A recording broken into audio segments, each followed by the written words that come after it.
وَإِذَا قِيلَ لَهُمْ لَا تُفْسِدُوا فِي الْأَرْضِ، اور جب کہا جاتا ہے انہیں کہ نہ تم فساد کرو زمین میں، قالوا وہ کہتے ہیں انما نحن مصلحون، بے شک ہم تو اصلاح کرنے والے ہیں۔ وہ کہتے دعوت حق تو کوئی مانے یا نہ مانے اس کی مرضی، وہ اپنی بزدلی کو مصلحت کا نام دیتے تھے۔ الا خبردار، انہم بے شک وہ، ہم المفسدون وہی فساد کرنے والے ہیں، ولکن لا یشعرون اور لیکن وہ شعور نہیں رکھتے۔ شعور نہیں رکھتے کا مطلب یہ ہے ان کو اپنی برائی نظر ہی نہیں آتی، برائی کا احساس ہی ختم ہو گیا۔ برے عمل سے بھی زیادہ خطرناک بات یہ ہے کہ انسان کو اپنی برائی کا احساس ہی ختم ہو جائے۔ بہت خوش نصیب ہے وہ جسے اپنی برائیاں نظر آتی ہیں۔ آیت نمبر 13۔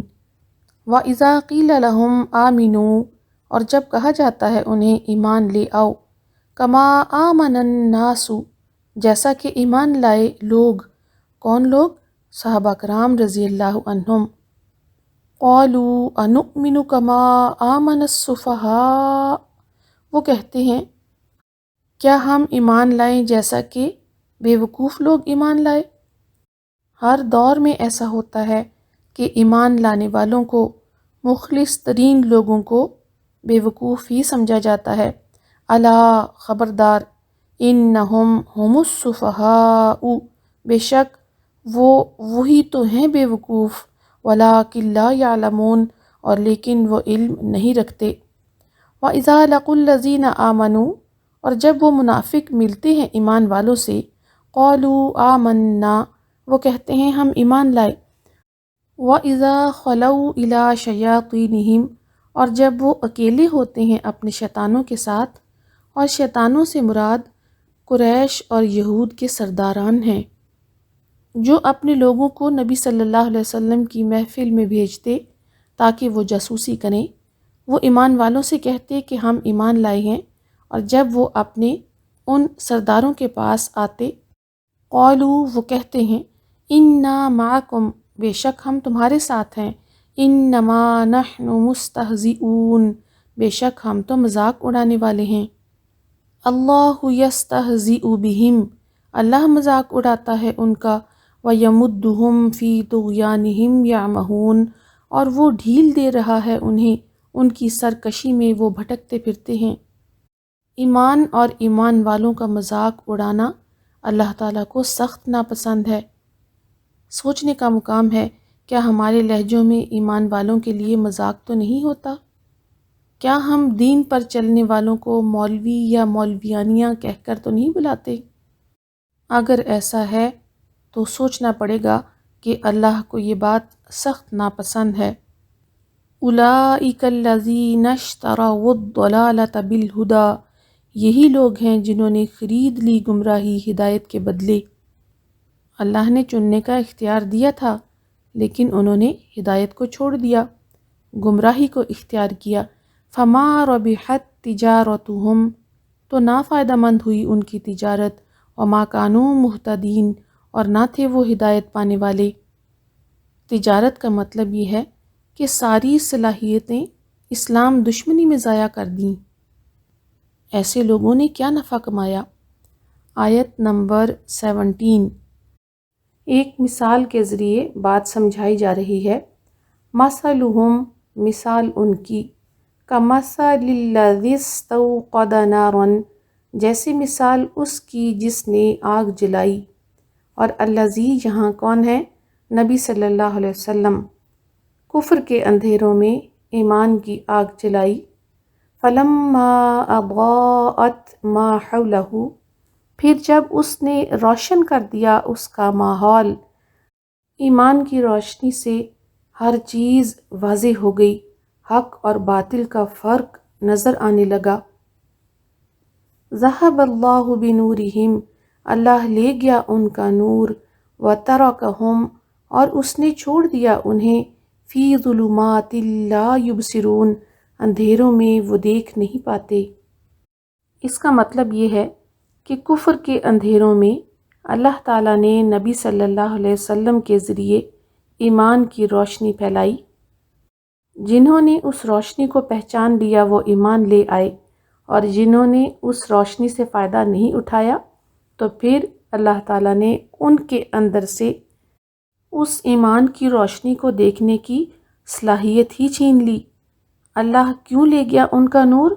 اس لیے کہ اللہ تعالیٰ نے یہ بات بتا دی ہے کہ جو جس راستے پر چلنا چاہے گا اس کے لیے وہ راستہ آسان کر دیا جائے گا، اور جو ہدایت سے منہ موڑے گا اسے زبردستی ہدایت نہیں ملے گی۔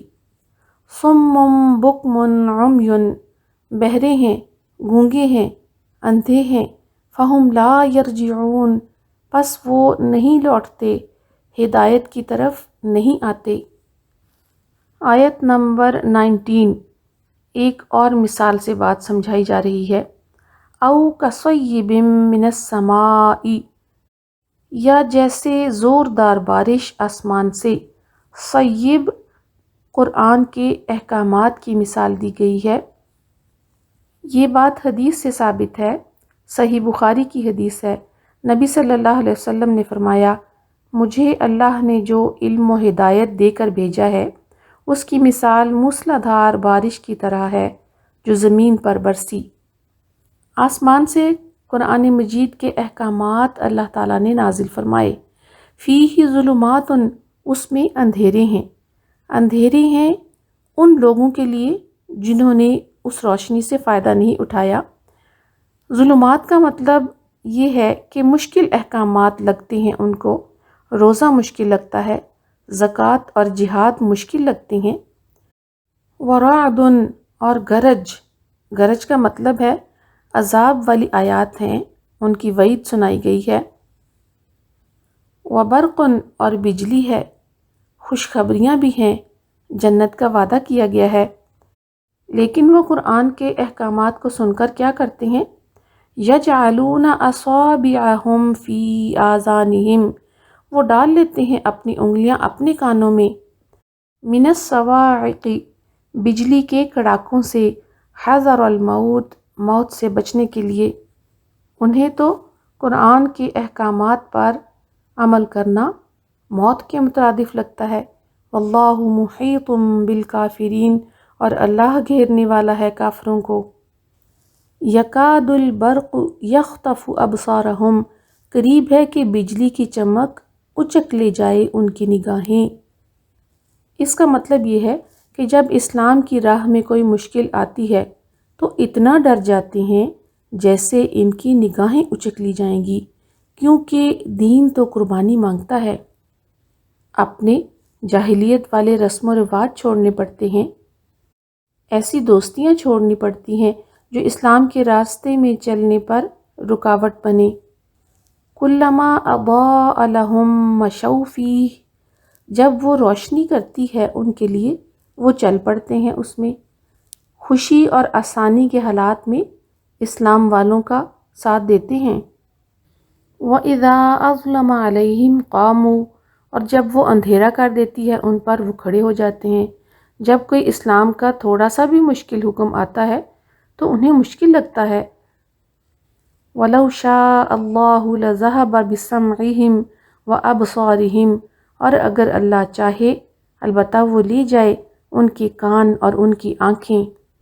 لے جائے مطلب فوراً پکڑ کر لے، لیکن سنت الہی ہے، اللہ کا طریقہ ہے کہ وہ فوراً نہیں پکڑتا، مہلت دیتا ہے۔ ان اللہ علی کل شیء قدیر، بے شک اللہ ہر چیز پر بہت قدرت رکھنے والا ہے۔